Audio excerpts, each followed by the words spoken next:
Chapter 3 Mr. Wonka and the Indian Prince. Prince Punctually wrote a letter to Mr. Willy Wonka, said Grandpa Joe, and asked him to come all the way out to India and build him a colossal palace entirely out of chocolate. Did Mr. Wonka do it, Grandpa? He did, indeed, and what a palace it was! It had 100 rooms, and everything was made of either dark or light chocolate.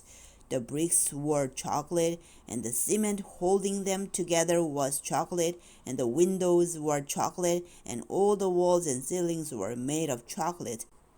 So were the carpets, and the pictures, and the furniture, and the beds. And when you turned on the taps in the bathroom, hot chocolate came pouring out. When it was all finished, Mr. Wonka said to Prince Pondicherry, I warn you, though, it won't last very long, so you'd better start eating it right away. Nonsense, shouted the prince. I'm not going to eat my palace. I'm not even going to nibble the staircase or lick the walls. I'm going to live in it. But Mr. Wonka was right, of course, because soon after this, there came a very hot day with a boiling sun, and the whole palace began to melt, and then it sank slowly to the ground, and the crazy prince, who was dozing in the living room at the time, woke up to find himself swimming around in a huge brown sticky lake of chocolate. Little Charlie sat very still on the edge of the bed, staring at his grandfather. Charlie's face was bright, and his eyes were stretched so wide you could see the whites all around. Is all this really true? He asked. Or are you pulling my leg? It's true, cried all four of the old people at once. Of course it's true. Ask anyone you like.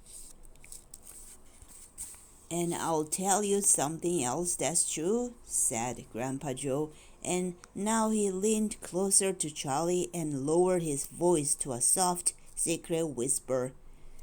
Nobody ever comes out. Out of where? Asked Charlie. And nobody ever goes in. In where? Cried Charlie. Wonka's factory, of course. Grandpa, what do you mean? I mean workers.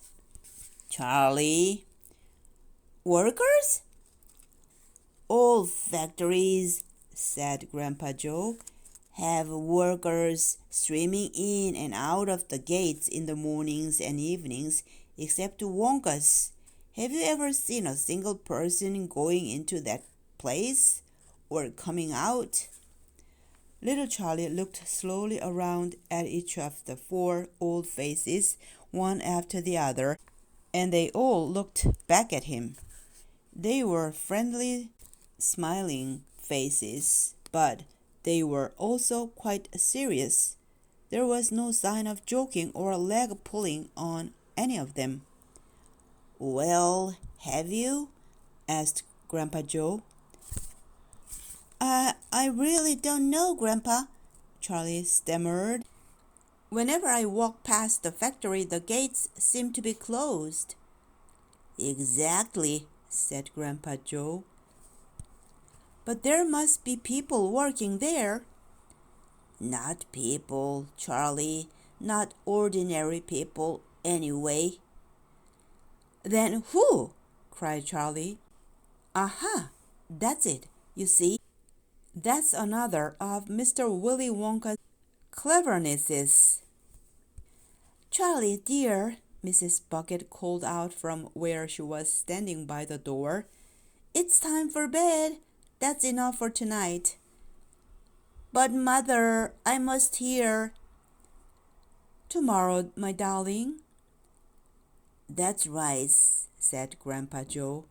I'll tell you the rest of it tomorrow evening.